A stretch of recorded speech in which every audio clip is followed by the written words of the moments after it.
Date है आज 4 मई 2023। ये सब टॉपिक डिस्कस करेंगे इस क्लास में। फर्स्ट टॉपिक है हाई जोल। ये प्रीलिम्स के लिए इंपॉर्टेंट है। रिसेंटली एक स्टडी हुई है जिसमें ये पाया गया कि जो हाई जोल ट्री है, एक पेड़ है, इसकी जो ओवरऑल प्रोडक्शन है वो कम हो गई है क्योंकि जो इसका एरिया है वो घटता जा रहा है। इंडिया बांग्लादेश पे ये देखा गया, जो इसका एरिया था जहाँ पे ये उगाया जाता था 50% से भी ज़्यादा कम हो चुका है। उसका कारण है रेनफॉल और टेम्परेचर में चेंजेस होना।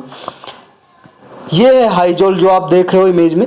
ये हाईजोल का ट्री है, इसके पत्ते होते हैं कुछ लार्ज टाइप के और ये पेड़ भी मीडियम साइज का होता है। लगभग 8 से 15 मीटर की ऊंचाई का पेड़ होता है ये। देखो पूछ लिया जाता है इस तरह से प्रीलिम्स में, आपको ऑप्शन में दे दिए जाएंगे 3-4 ट्री और पूछे जाएंगे इनमें से एवरग्रीन ट्री कौन से हैं। तो याद रखना है जो हाईजोल है ये एक एवरग्रीन ट्री है। एवरग्रीन का मतलब सदाबहार पेड़ है। सदाबहार पेड़ उन्हें बोलते हैं जिनमें सालों साल हरियाली रहती है, हरे भरे रहते हैं।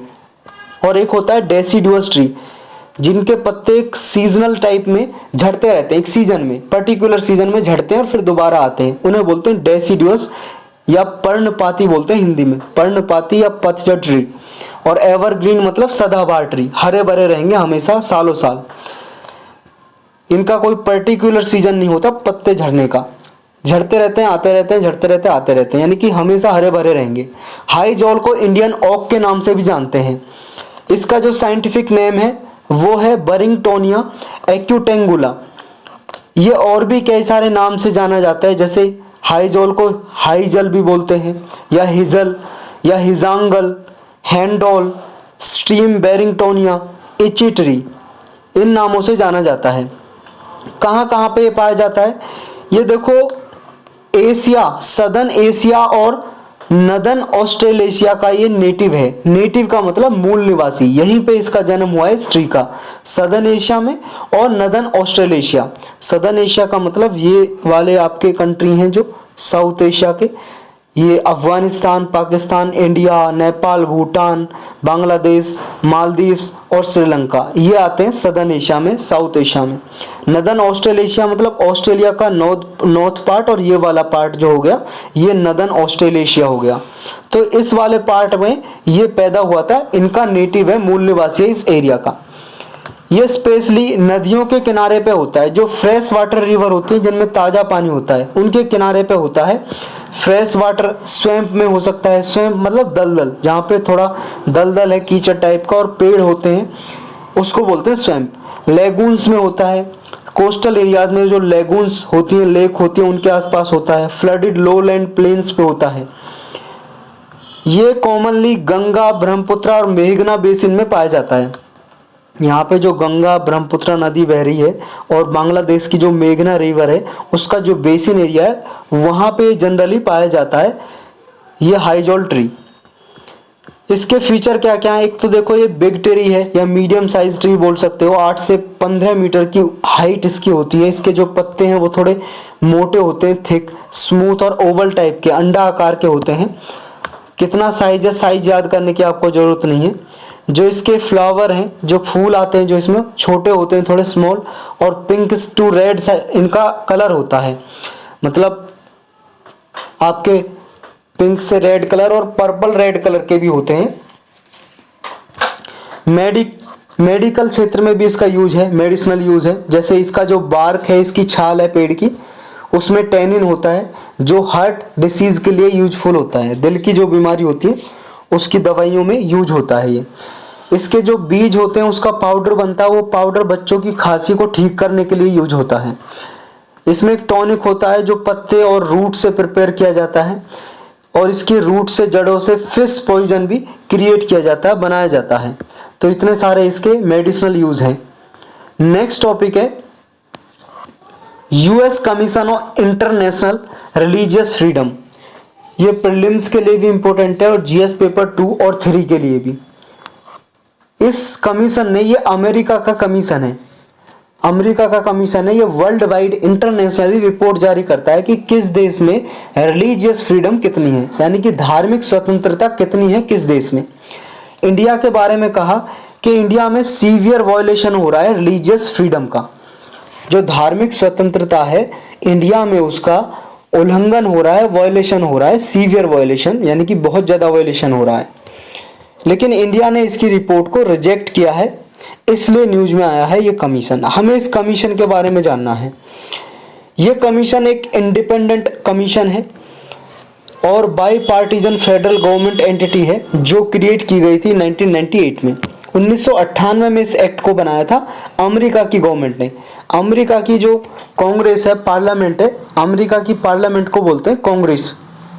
हमारे यहाँ पे तो कांग्रेस एक पार्टी है, अमेरिका में पार्लियामेंट को कांग्रेस कहा जाता है। तो ये अमेरिका की कांग्रेस ने एक्ट पास किया था 1998 में जिसका नाम था इंटरनेशनल रिलीजियस फ्रीडम एक्ट। इसके तहत इस कमीशन को बनाया गया था। इसके फंक्शन क्या क्या हैं? एक तो ये वर्ल्ड वाइड रिलीजियस फ्रीडम के बारे में रिपोर्ट तैयार करती है कि किस देश में रिलीजियस फ्रीडम कितनी है, धार्मिक स्वतंत्रता का वायलेशन तो नहीं हो रहा है, इस बारे में रिपोर्ट तैयार करती है। और ये अमेरिका के प्रेसिडेंट को, सेक्रेटरी ऑफ स्टेट को और कांग्रेस को, अमेरिका की जो पार्लियामेंट है उसको रिकमेंडेशन देती है पॉलिसी बनाने के लिए, रिलीजियस फ्रीडम की पॉलिसी बनाने के लिए सिफारिश करती है, रिकमेंडेशन देती है। इंटरनेशनल स्टैंडर्ड को ये यूज करके मॉनिटर करती है कि ग्लोबली कहीं पर रिलीजियस फ्रीडम का वायलेशन तो नहीं हो रहा है। एनुअल रिपोर्ट भी ये तैयार करती है इंडिपेंडेंटली, यूएस पॉलिसी को रिकमेंड करती है कि इंडिपेंडेंटली वो पॉलिसी बना सके रिलीजियस फ्रीडम के लिए। इसमें मेंबर कितने होते हैं? इसमें 9 कमिश्नर होते हैं जो अपॉइंट किए जाते हैं या तो प्रेसिडेंट के द्वारा या कांग्रेसनल लीडर के द्वारा। जो कांग्रेस में यानी कि यूएस की जो पार्लियामेंट है, संसद है अमेरिका की, उसमें जो पॉलिटिकल पार्टी होती है उनके जो लीडर होते हैं वो अपॉइंट करते हैं, ताकि देखो इसमें कोई भेदभाव ना हो सके। ऐसा नहीं है सिर्फ रूलिंग पार्टी करती है, विपक्ष की जो पार्टी होती है वो भी इसमें अपॉइंट करती है मेंबर को, जो इसमें मेंबर होते हैं 9 मेंबर। और नॉन पार्टीजन प्रोफेशनल स्टाफ के द्वारा सपोर्ट किए जाते हैं, ये सहायता दी जाती है इन मेंबर को। तो यही था इसके बारे में। नेक्स्ट टॉपिक है use of regional language in courts. ये प्रीलिम्स के लिए भी इंपॉर्टेंट है और जीएस पेपर 2 के लिए। जो हमारे यूनियन लॉ मिनिस्टर हैं, सेंट्रल लॉ मिनिस्टर, उन्होंने ये कहा है कि रीजनल लैंग्वेज को हर एक स्टेट के कोर्ट में यूज किया जाना चाहिए। और अभी देखो एक हाई कोर्ट में बहस हो गई थी, हाई कोर्ट के जज और लॉयर के बीच में हिंदी को लेके। वो हिंदी में अपना मतलब केस लड़ रहे थे और जो हाई कोर्ट के जज थे उन्होंने इंग्लिश के लिए कहा कि इंग्लिश यूज करो। तो इसमें बहस हो गई थी, जिस वजह से भी ये न्यूज में है कि जो रीजनल लैंग्वेज यूज होती है कोर्ट में वो होनी चाहिए या नहीं होनी चाहिए, या हमारे संविधान में कोर्ट में कौन सी लैंग्वेज यूज होनी चाहिए उसके लिए क्या प्रोविजन है, तो वो जानते हैं हम। देखो आर्टिकल 348 क्लाउज 1 सब क्लाउज ए है। इसमें यह लिखा हुआ है कि पार्लियामेंट लॉ बना सकती है, पार्लियामेंट लॉ बना सकती है, और लेकिन जब तक पार्लियामेंट कानून नहीं बनाएगी, लॉ नहीं बनाएगी, तब तक हर एक हाई कोर्ट में और सुप्रीम कोर्ट में इंग्लिश लैंग्वेज ही यूज होगी। अगर पार्लियामेंट ने लॉ बना दिया किसी और लैंग्वेज को यूज करने का कि सुप्रीम कोर्ट में या हाई कोर्ट में दूसरी लैंग्वेज को यूज कर सकते हैं, तब तो ठीक है। नहीं बनाया तो तब तक इंग्लिश यूज होगी, ऐसा हमारा संविधान का ये आर्टिकल बोलता है। आर्टिकल 348 क्लाउज 1 सब क्लाउज ए, ये आर्टिकल याद होना चाहिए, मैच द फॉलोइंग में पूछा जा सकता है। फिर आर्टिकल 348 का क्लाउज 2 ये बोलता है, ये गवर्नर को पावर देता है, जो स्टेट का गवर्नर होते हैं, राज्य के जो राज्यपाल होते हैं उसको पावर देता है कि स्टेट के जो गवर्नर है वो प्रेसिडेंट की अनुमति लेने के बाद, प्रेसिडेंट की कंसेंट लेने के बाद वो किसी भी स्टेट के हाई कोर्ट में ऑफिशियल पर्पज के लिए हिंदी या कोई और लैंग्वेज यूज करने का आदेश दे सकते हैं। तो हाई कोर्ट की प्रोसीडिंग्स में हिंदी या और लैंग्वेज भी यूज की जा सकती है अगर गवर्नर ये आदेश दे दें। लेकिन इसमें यह है कि जो फाइनल जजमेंट होंगे किसी कोर्ट के, हाई कोर्ट की बात कर रहे हैं हम यहाँ पे, हाई कोर्ट के किसी स्टेट में जो फाइनल जजमेंट, डिक्री या ऑर्डर आता है वो इंग्लिश में भी होना जरूरी है। देखो और लैंग्वेज यूज कर सकते हैं लेकिन इंग्लिश भी होनी जरूरी है फाइनल जजमेंट में, ये इसमें लिखा हुआ है। फिर देखो ये एग्जाम्पल है कुछ, उत्तर प्रदेश, बिहार, राजस्थान, मध्य प्रदेश, इनमें स्टेट के गवर्नर ने हिंदी का यूज अलाउ कर दिया है। वहां पे इंग्लिश के साथ साथ हिंदी लैंग्वेज भी यूज होती है जब हाई कोर्ट का जजमेंट आता है। फिर पार्लियामेंट ने देखो 1963 में एक एक्ट भी पास किया हुआ है, ऑफिशियल लैंग्वेज एक्ट 1963। ये स्टेट के गवर्नर को एम्पावर करता है, मतलब ये शक्ति देता है कि जो स्टेट के गवर्नर है, राज्यपाल है, प्रेसिडेंट की अनुमति लेने के बाद वो स्टेट के हाई कोर्ट में हिंदी को ऑफिशियल लैंग्वेज बना सकते हैं इंग्लिश के साथ, यानी कि इंग्लिश के साथ वो हिंदी लैंग्वेज को भी यूज कर सकते हैं वहां पे जो जजमेंट आता है, जजमेंट के लिए, ऑर्डर के लिए जो हाई कोर्ट पास करता है। लेकिन देखो इंग्लिश के साथ साथ जजमेंट का ट्रांसलेशन होगा हिंदी लैंग्वेज में भी, दोनों लैंग्वेज यूज होंगी वहां पे इस एक्ट के अकॉर्डिंग। और जो सबऑर्डिनेट कोर्ट होते हैं, यानी कि जो डिस्ट्रिक्ट कोर्ट वगैरह होते हैं, डिस्ट्रिक्ट में अदालत जो होती है, उनमें कौन सी लैंग्वेज यूज होगी और किसके पास पावर है लैंग्वेज को ऑथराइज करने की? ये स्टेट गवर्नमेंट के पास पावर है। स्टेट गवर्नमेंट कोई रीजनल लैंग्वेज डिटरमाइन कर सकते हैं। मान लो किसी स्टेट में, जैसे मान लो पंजाब में पंजाबी यूज होती है, तो स्टेट गवर्नमेंट जो डिस्ट्रिक्ट कोर्ट है वहां पे पंजाबी ऑथराइज कर सकते हैं कि वो पंजाबी में ही जजमेंट दे, अपना पंजाबी में ही दलील हो, पंजाबी में ही जजमेंट आए, फाइनल डिसीजन आए। ये स्टेट गवर्नमेंट के पास पावर है। और हाई कोर्ट में करने के लिए किसके पास पावर है? गवर्नर के पास पावर है लैंग्वेज को ऑथराइज करने की, ये आपको याद रखनी है। लेकिन गवर्नर को किसकी कंसेंट लेनी पड़ती है? अनुमति प्रेसिडेंट की। प्रेसिडेंट की अनुमति के बाद ही ऑथराइज की जा सकती है हाई कोर्ट में कोई भी लैंग्वेज, तो ये आपको याद रखना है। और आर्टिकल 348। नेक्स्ट टॉपिक है 20 पॉइंट प्रोग्राम। ये प्रीलिम्स के लिए भी इंपॉर्टेंट है कि पूछा जा सकता है 20 पॉइंट प्रोग्राम क्या है और कौन इनको यानी कि लागू करता है, और मेंस में पूछा जा सकता है जीएस पेपर 2 और 3 में भी। रिसेंटली ये न्यूज में इसलिए क्योंकि इंडियन गवर्नमेंट ने 90% से ज़्यादा टारगेट को अचीव कर लिया है जो 20 पॉइंट प्रोग्राम चलाए गए थे। ये डेटा किसने तैयार किया है? Ministry of statistics and programme implementation ने ये डेटा तैयार किया है 20 पॉइंट प्रोग्राम का। ये 20 पॉइंट प्रोग्राम है क्या? देखो ये 1975 में लॉन्च किया गया था, फिर ये कई बार इसमें कुछ चेंजेस किए गए, रीस्ट्रक्चर किया गया, जैसे 3 बार किया गया, 1982 में, 1986 में, 2006 में। ये गवर्नमेंट का प्रोग्राम है कि रूरल एरियाज में क्वालिटी ऑफ लाइफ को इम्प्रूव करना है। जो ग्रामीण क्षेत्र हैं, रूरल एरियाज, उनमें जीवन यापन को अच्छा करना है, क्वालिटी ऑफ लाइफ को अच्छा करना है। किस तरह से? कि वहां पे कोई स्कीम चले जाएं जिनसे पॉवर्टी एलिवेशन हो, मतलब गरीबी घटे, एम्प्लॉयमेंट जनरेशन के लिए कोई स्कीम चलाई जाए, रोजगार पैदा करने के लिए ग्रामीण क्षेत्रों में, education facility, school colleges, health facility, hospital वगैरह, हाउसिंग, घर उनके बनाए जाए, इन्वायरमेंटल प्रोटेक्शन, तो इनके लिए स्कीम वगैरह चला के रूरल एरियाज में क्वालिटी ऑफ लाइफ को इम्प्रूव करना इसका मेन टारगेट है 20 पॉइंट प्रोग्राम का। मॉनिटरिंग कौन करता है इसकी? Ministry of statistics and programme implementation, ये इसकी मॉनिटरिंग करता है कि 20 पॉइंट प्रोग्राम की परफॉर्मेंस क्या है। जैसे अभी इसने डेटा तैयार किया है कि 90% से ज़्यादा जो ये 20 पॉइंट प्रोग्राम में ये 20 प्रोग्राम थे उनको अचीव कर लिया गया है। तो यही था इसके बारे में। नेक्स्ट टॉपिक है कंटोनमेंट्स। ये प्रीलिम्स के लिए भी इंपॉर्टेंट है और जीएस पेपर 2 मेंस के लिए। देखो कंटोनमेंट क्या है, ये अभी रिसेंटली न्यूज में है, इसके बारे में पूरी डिटेल से जानेंगे हम। न्यूज में इसलिए क्योंकि इंडियन आर्मी है, जो हमारी इंडियन आर्मी थल सेना, वो प्लानिंग कर रही है कि जो कंटोनमेंट के अंदर, देखो एक एरिया, ये एरिया क्षेत्र है, इसको डिक्लेयर कर दिया कंटोनमेंट। हिंदी में बोलते हैं छावनी, छावनी बोलते हैं हिंदी में। ये जो कंटोनमेंट एरिया है, यहाँ पे जो रूल होता है ना सेंट्रल गवर्नमेंट का होता है, और सेंट्रल गवर्नमेंट की तरफ से मिनिस्ट्री ऑफ डिफेंस, रक्षा मंत्रालय, और रक्षा मंत्रालय के अंदर बना दी जाते हैं कंटोनमेंट बोर्ड।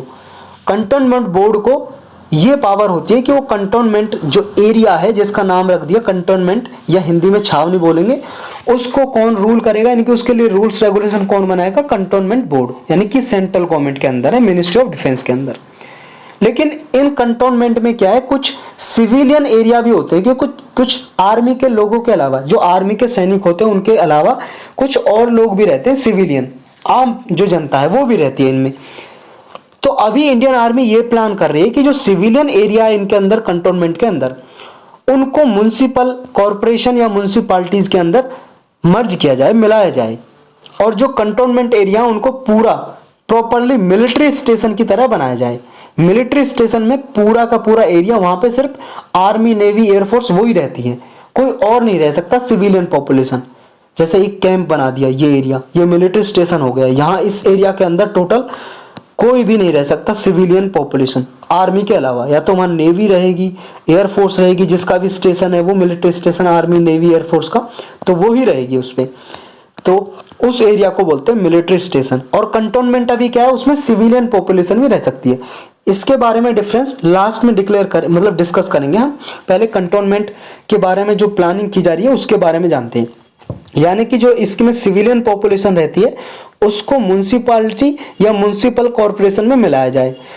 क्योंकि देखो, म्युनिसिपल कॉरपोरेशन और म्युनिसिपैलिटी ये आती है स्टेट गवर्नमेंट के अंदर। स्टेट गवर्नमेंट रूल्स रेगुलेशन बना सकती है। और जो ये कंटोनमेंट है वो किसके अंदर आता है, अभी हमने जाना, सेंट्रल गवर्नमेंट के अंदर, मतलब मिनिस्ट्री ऑफ डिफेंस, उसके अंदर कंटोनमेंट बोर्ड बना दिए जाते हैं जो इनको रेगुलेट करते हैं, रूल्स रेगुलेशन बनाते हैं।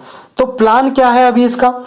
प्लान ये है कि जो मिलिट्री एरिया है कंटोनमेंट जोन में, उनमें मिलिट्री एरिया को अलग किया जाए और जो मिलिट्री स्टेशन है उनको एक्सक्लूसिवली मिलिट्री स्टेशन में कन्वर्ट किया जाए। अभी तक जो कंटोनमेंट एरिया में सिविलियन पॉपुलेशन रहती है उसको अलग करके उसको मर्ज कर दिया जाए लोकल म्युनिसिपैलिटीज में, ताकि वो जो गवर्नमेंट की स्कीम होती है उनका फायदा उठा सके। कौन? Civilian population. क्योंकि जहां पे देखो कंटोनमेंट एरिया है, इसमें मिलिट्री के लोग भी रहते हैं, आर्मी के लोग, कुछ एरियाज में सिविलियन पॉपुलेशन रह रही है, आम जनता। तो वो आम जनता ना, जो गवर्नमेंट की स्कीम है उनका फायदा नहीं ले पाते, क्योंकि इन्हें परमिशन लेनी पड़ती है कंटोनमेंट बोर्ड से, यानी कि मिलिट्री से, आर्मी से परमिशन लेनी पड़ती है, तभी वो यहाँ पे रोड बना सकते हैं और कुछ फैसिलिटी बना सकते हैं। इसलिए इनको दिक्कत होती है सिविलियन पॉपुलेशन को कि ये जो गवर्नमेंट की स्कीम है जनता के लिए उनका फायदा नहीं ले पाते। तो फर्स्ट कंटोनमेंट जो बनाया था, रीनेम किया था मिलिट्री स्टेशन में, वो कौन सा था ये आपको याद रखना है। पहला कंटोनमेंट यानी कि छावनी, जिसको मिलिट्री स्टेशन में तब्दील कर दिया गया, उसका नाम है यौल। ये हिमाचल प्रदेश में है। देखो, सारे के सारे जो कंटोनमेंट है वो मिलिट्री स्टेशन नहीं बन सकते, क्योंकि कुछ आर्मी और सिविलियन पॉपुलेशन इतनी मिक्स है कि उनको अलग नहीं किया जा सकता। जैसे मान लो ये कंटोनमेंट एरिया है, इस एरिया में मान लो मिलिट्री रहती है, इस एरिया में सिविलियन पॉपुलेशन, तो इस एरिया को तो हम मिलिट्री स्टेशन बना सकते हैं, क्योंकि ये वाला एरिया है, इसमें थोड़ी बहुत यहाँ पे मिलिट्री है, उसको लाके इस एरिया में डिक्लेयर कर देंगे मिलिट्री स्टेशन। लेकिन मान लो ऐसा कंटोनमेंट एरिया है, कुछ मिलिट्री यहाँ पे रहती है, कुछ यहाँ पे सिविलियन पॉपुलेशन, फिर यहाँ पे मिलिट्री, फिर सिविलियन पॉपुलेशन, फिर मिलिट्री रहती है यहाँ पे, फिर सिविलियन पॉपुलेशन, तो इनको कैसे अलग किया जा सकता है? ये तो टोटली इंटरवीन्ड है, मतलब इतने मर्ज हो रखे हैं, तो उनको तो नहीं किया जा सकता। लेकिन कुछ एरिया ऐसे हैं जो जिन पे सिविलियन पॉपुलेशन ज्यादा मिक्स नहीं है, तो उनको अलग किया जा सकता है, उनको मिलिट्री स्टेशन डिक्लेयर किया जा सकता है। तो इनकी प्लानिंग कर रही है आर्मी। तो इशू क्या है, अलग क्यों कर रही है? इशू हमने ऊपर जाने, जैसे देखो कंटोनमेंट एरिया में रेस्ट्रिक्शन होती है कि रोड बनाना या फिर कुछ बिल्डिंग बनाना, कॉमन एरिया के लिए कुछ पार्क बनाना, तो इनको बनाने के लिए मिलिट्री की परमिशन लेनी पड़ती है, वहां पे कंटोनमेंट बोर्ड की परमिशन लेनी पड़ती है। अगर गवर्नमेंट स्कीम है, उनके अंदर कोई सिविलियन पॉपुलेशन लोन लेना चाहती है, उनमें भी कुछ चैलेंजेस, चुनौतियां झेलने को पड़ती हैं इन कॉमन, जो सिविलियन पॉपुलेशन है, कॉमन पॉपुलेशन है, तो ये परेशानियां होती हैं। तो बहुत सारी परमिशन लेनी होती है उन्हें, कुछ रेनोवेशन करने के लिए भी मिलिट्री से या कंटोनमेंट एरिया में जो कंटोनमेंट बोर्ड है उससे। तो इस वजह से ये टेंशन क्रिएट होती है, जिसकी वजह से मिलिट्री यानी कि आर्मी चाहती है कि कंटोनमेंट एरिया को मिलिट्री स्टेशन में तब्दील किया जाए, चेंज किया जाए। अब जानते हैं पूरा कंटोनमेंट जोन के बारे में कि कंटोनमेंट या छावनी क्या है और कब क्रिएट किया गई थी हमारे इंडिया में। देखो, इनके लिए कोई संविधान में तो कोई नहीं है इनके लिए आर्टिकल, याद रखना है, कॉन्स्टिट्यूशन में कुछ नहीं दिया हुआ है। पार्लियामेंट ने एक एक्ट बनाया, कंटोनमेंट एक्ट 2006, इसमें ये कंटोनमेंट जोन डिक्लेयर किए गए। और इन्हें गवर्न कौन करता है, कंट्रोल कौन करता है? Central government. सेंट्रल गवर्नमेंट करती है, वही म्युनिसिपल सर्विसेज सिविलियन पॉपुलेशन के लिए प्रोवाइड करती है सेंट्रल गवर्नमेंट। वरना आम जो म्युनिसिपालिटी रहती है या म्युनिसिपल कॉर्पोरेशन, उनमें कौन करता है? देखो, शहरी क्षेत्र में या कहीं पे एरिया है वो उसको म्युनिसिपल कॉरपोरेशन डिक्लेयर कर देते हैं, म्युनिसिपालिटी। ये किस में है? हमारे संविधान में है ये। आर्टिकल 74 जो अमेंडमेंट एक्ट किया गया था 1992 में, उसके द्वारा म्युनिसिपल कॉरपोरेशन, म्युनिसिपालिटी ये जोड़े गए थे। ये लोकल गवर्नमेंट में आती है, ये सेंट्रल गवर्नमेंट के अंदर आती है, तो वो अलग से डील किए जाते हैं सेंट्रल गवर्नमेंट द्वारा। लेकिन इसमें जो कंटोनमेंट एरिया में जो सिविलियन पॉपुलेशन आती है, जो म्युनिसिपालिटी के अंदर आती है, उसको कौन डील करता है? Central government. तो ये दिक्कत होती है, तो क्योंकि सारी सर्विस इनमें कौन प्रोवाइड करता है? Central government. तो ये कंटोनमेंट जोन कब क्रिएट किए गए थे? कंटोनमेंट एक्ट 2006 के अंदर। याद रखना है। इनमें कैटेगरी बांटी गई हैं, इनमें कंटोनमेंट बोर्ड बनाए गए हैं। कंटोनमेंट बोर्ड को कैटेगराइज किया गया है 4 कैटेगरी में। एक तो देखो, जिस एरिया में 50,000 से ज़्यादा है तो वो कैटेगरी 1 का कंटोनमेंट जोन है, उनमें कंटोनमेंट बोर्ड अलग होता है। एक कैटेगरी 2 है जिसमें 10,000 से 50,000 पॉपुलेशन है जिस कंटोनमेंट जोन में। एक कैटेगरी 3 में आता है जिसमें 2,500 से 10,000 की पॉपुलेशन है, और जिसमें 2,500 से कम की पॉपुलेशन है वो कैटेगरी 4 में आता है। तो 4 कैटेगरी में डिवाइड किए गए हैं ये कंटोनमेंट बोर्ड। याद रखना ये। तो ये कंटोनमेंट बोर्ड जो है ये किसके अंडर काम करते हैं? मिनिस्ट्री ऑफ डिफेंस, रक्षा मंत्रालय, जो हमने ऊपर जाना। और कितने मेंबर होते हैं इन कंटोनमेंट बोर्ड में? इसमें देखो 8 तो इलेक्टेड मेंबर होते हैं, इनका इलेक्शन होता है, इलेक्शन के द्वारा चुने जाते हैं ये। 3 नॉमिनेटेड मेंबर होते हैं। मिलिट्री के मेंबर, मिलिट्री नॉमिनेट करती है, नामांकन करती है इस कंटोनमेंट बोर्ड में। और 3 एक्स ऑफिशियो मेंबर होते हैं, मतलब एक्स ऑफिशियो मेंबर जो जिस पद पे होंगे ऑटोमेटिकली इसके मेंबर बन जाएंगे। जैसे एक गैरिसन इंजीनियर, मिलिट्री में जो इंजीनियर होते हैं गैरिसन इंजीनियर, वो इसका कंटोनमेंट बोर्ड का ऑटोमेटिकली मेंबर बन जाएगा। स्टेशन कमांडर होता है वो इसका मेंबर बन जाएगा। सीनियर एग्जीक्यूटिव मेडिकल ऑफिसर होते हैं जो मिलिट्री में, वो इसके मेंबर बन जाएंगे। तो ये 3 एक्स ऑफिशियो मेंबर होते हैं। तो टोटल कितने हो गए? 8 और 3 11 और 3 14। और एक 15वां मेंबर होता है जो डिस्ट्रिक्ट मजिस्ट्रेट को रिप्रेजेंट करता है, रिप्रेजेंटेटिव होता है डिस्ट्रिक्ट मजिस्ट्रेट का। तो ये टोटल 15 मेंबर होते हैं इसमें कंटोनमेंट बोर्ड में। सर्विस कौन कौन सी प्रोवाइड करते हैं ये? सैनिटेशन फैसिलिटी, मतलब लैट्रिन बाथरूम वगैरह बनाना, education facility, street lighting, water supply, road को मेंटेन करना, ब्रिज बनवाना, पब्लिक हॉस्पिटल बनवाना, सब ये कंटोनमेंट बोर्ड करता है। तो कंटोनमेंट और मिलिट्री स्टेशन में फर्क क्या है? देखो कंटोनमेंट में तो सिविलियन एरिया भी होता है इंक्लूड, और ये मिलिट्री के अंदर आते हैं, लेकिन सिविलियन पॉपुलेशन होती है जो इसमें रहती है साथ साथ मिलिट्री के। लेकिन जो मिलिट्री स्टेशन जो होते हैं उनमें केवल और केवल मिलिट्री ही रहती है, यानी कि या तो आर्मी, नेवी, एयरफोर्स कोई भी रहेगी। प्योरली मिलिट्री एरिया होते हैं, इसमें केवल मिलिट्री के ही पर्सनल यानी कि कर्मचारी रहते हैं और उनकी फैमिली रहती है, मिलिट्री की फैमिली, उनके लिए घर वगैरह बनाए होते हैं उस एरिया में, तो उसको बोलते हैं मिलिट्री स्टेशन। तो ये फर्क होता है कंटोनमेंट और मिलिट्री स्टेशन में। तो यही था इसके बारे में। नेक्स्ट टॉपिक है पेस्टिसाइड्स इन टी। ये प्रीलिम्स के लिए भी इंपॉर्टेंट है और मेंस के लिए भी। देखो टी से कई बार क्वेश्चन पूछा जाता है, और पिछली बार भी टी बोर्ड से क्वेश्चन पूछा गया है प्रीलिम्स में, तो इसलिए इंपॉर्टेंट हो जाता है। पूरा डिटेल में जानेंगे। पिछली बार भी हमने टी बोर्ड के बारे में बहुत बार पढ़ा था, उसके बारे में पूछा। तो ये पेस्टिसाइड आप जानते हो क्या होते हैं? पेस्टिसाइड कीटनाशक बोलते हैं हिंदी में, यानी कि खेतों में क्रॉप कल्टीवेशन करने के लिए जो कीड़े मकोड़ों को मारने के लिए डाले जाते हैं उसे बोलते हैं पेस्टिसाइड। ये अभी रिसेंटली न्यूज में है क्योंकि जो food safety standard authority of India है इसने मैक्सिमम लिमिट लगा दी है 5 पेस्टिसाइड के लिए जो टी प्लांटेशन में यूज हो सकते हैं। मतलब टी की कल्टीवेशन करने के लिए, टी की जो चाय की खेती होती है उसको करने के लिए इनकी लिमिट लगा दी है कि 5 पेस्टिसाइड की कितने लिमिट आप यूज कर सकते हो। Food safety and standard authority of India आप जानते हो क्या है? ये एक स्टैट्यूटरी बॉडी है। इसके लिए फसई एक्ट 2006 बनाया गया था, उसके द्वारा ये बनाई गई थी, और ये रूल्स रेगुलेशन बनाती है फूड के लिए भी, और इस तरह से जो क्रॉप में इस तरह के पेस्टिसाइड वगैरह यूज होते हैं। कौन कौन से पेस्टिसाइड है ये आपको याद रखने हैं, क्योंकि देखो प्रीलिम्स में इस तरह से नाम दे दी जाएंगे और आपसे पूछ लिया जाएगा ये है क्या, तो आपको याद रखना है ये पेस्टिसाइड है। नाम है देखो इनके, इमामेक्टिन, बेंजोइट, फेनपायरोक्सीमेट, हेक्साकोनाजोल, प्रोपिकोनाजोल, क्विनोलफॉस, ये हैं आपके पेस्टिसाइड। तो इनके बारे में आपको याद रखना है। अब जान लेते हैं थोड़ा टी के बारे में, चाय के बारे में। देखो टी एक पॉपुलर बेवरेज है। बेवरेज का मतलब होता है पेय पदार्थ, पीने वाला पदार्थ है। और ये किस प्लांट से बना है? कैमिलिया सिनेंसिस प्लांट से बना है। ये कैमिलिया सिनेंसिस प्लांट से बना है ये टी का प्लांट। ये पूरे वर्ल्ड में सेकंड नंबर पे पी जाने वाली ड्रिंक है, पेयवल पदार्थ है टी। इसका ओरिजिन कहाँ से होता है? नॉर्थ ईस्ट इंडिया से, नॉर्थ म्यांमार और साउथ वेस्ट चाइना से।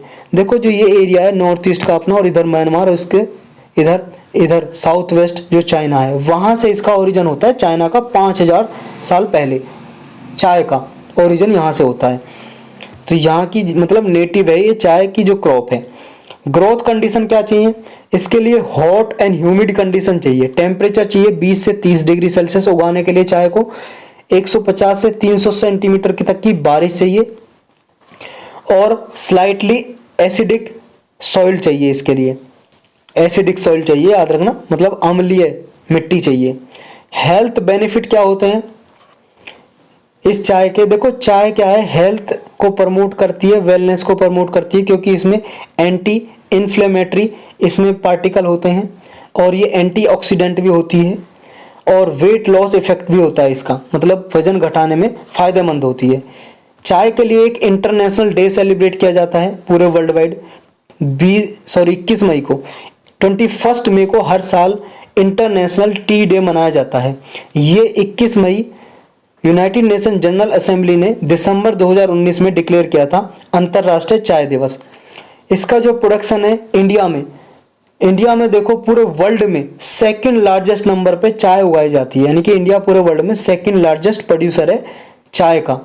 और ब्लैक टी का बोले तो सबसे लार्जेस्ट प्रोड्यूसर है इंडिया। सबसे ज़्यादा ब्लैक टी हमारे इंडिया में उगाई जाती है, और सबसे ज़्यादा असम और वेस्ट बंगाल में चाय उगाई जाती है।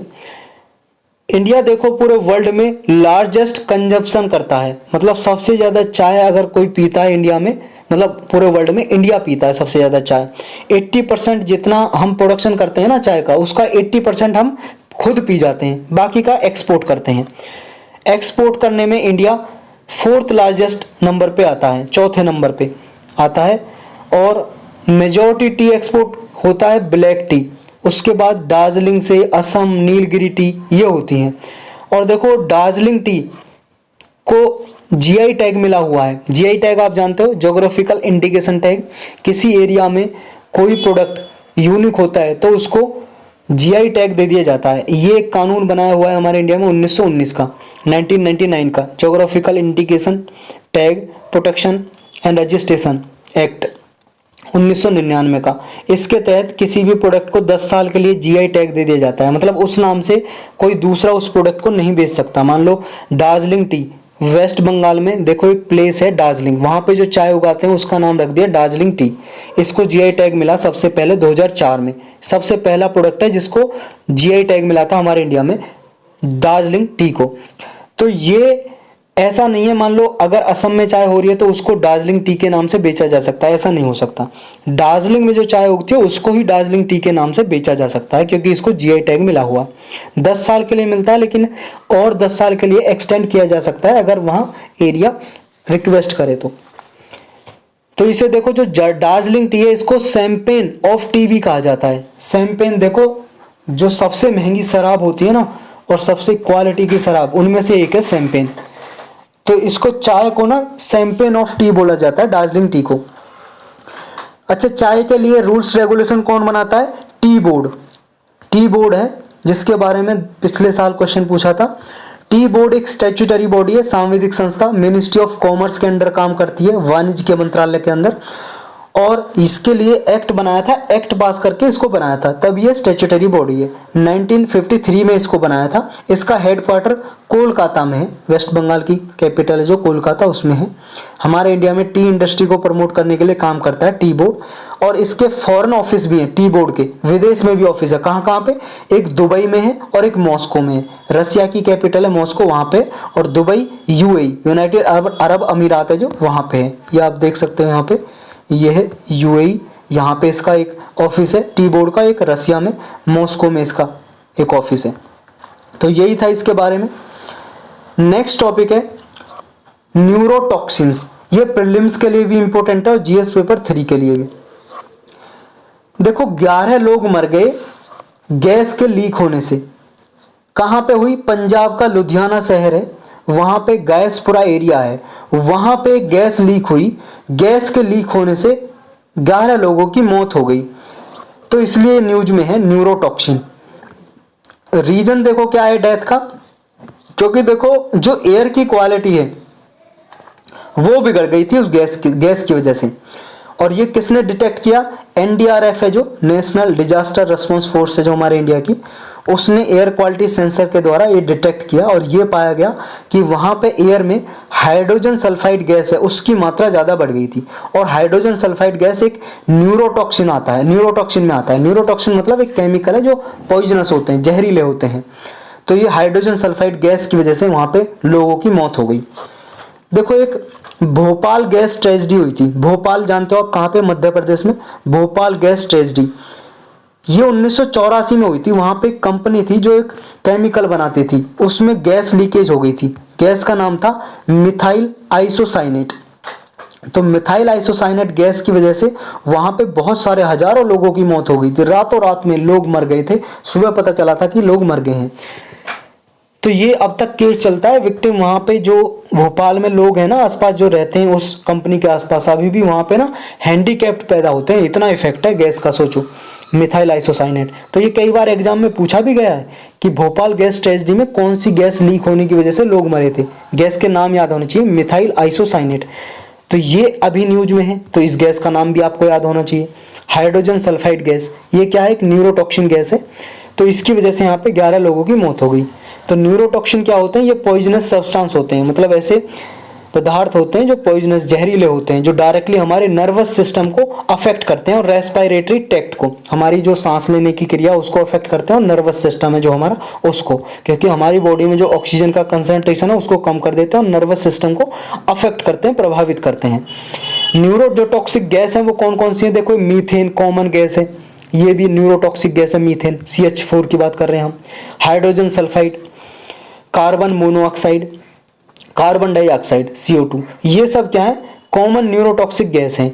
मीथेन और कार्बन मोनोऑक्साइड गैस है, ये ऑर्डरलेस गैस है, मतलब इसमें कुछ सुगंध दुर्गंध कुछ नहीं आती, कोई स्मेल नहीं आती। Methane carbon monoxide gas.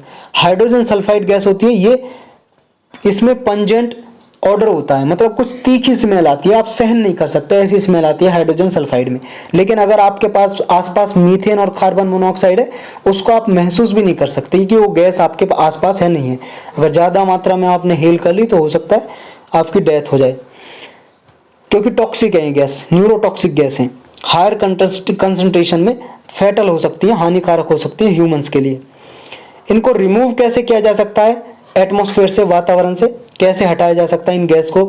इनको देखो, जैसे हाइड्रोजन सल्फाइड गैस है, इसको केमिकल ऑक्सीडेशन के द्वारा हटाया जा सकता है। इसमें क्या है? ऑक्सीडेंट जैसे हाइड्रोजन पेरोक्साइड, इसको ऐड किया जाता है वेस्ट वाटर में, जिसके द्वारा हाइड्रोजन सल्फाइड की मात्रा को कम किया जा सकता है और रिमूव किया जा सकता है।